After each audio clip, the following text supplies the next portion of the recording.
Hello and welcome to Theodore Skirblog, that's me, reads you a short story.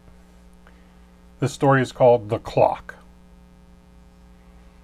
As Len walked into the clock, he spotted Clark pouring what was left from a cup of coffee into a freshly poured pint of Guinness stout. Its magic foam cascading downward.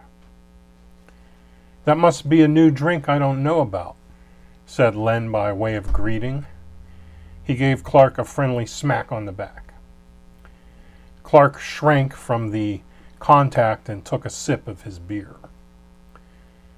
"What's it called?" Len asked. "A black and black?" Clark barely looked up and tapped out a lucky strike from his pack. Len took the adjoining stool and ordered a Coke from the bartender. Clark looked alarmed. When the soft drink arrived, he shouted, "What? You're not drinking now?" This garnered a look from the smattering of drunks in the place.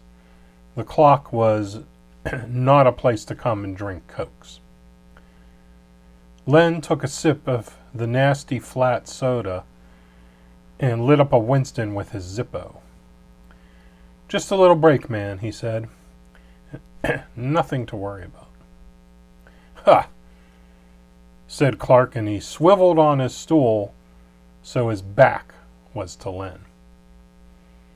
Clark smoked, facing the other way. Len clicked his Zippo lid. "I see," he said, "literally turning your back on me." "Hey, I just came down here to hang out," Len said. "Why do you care what I drink?"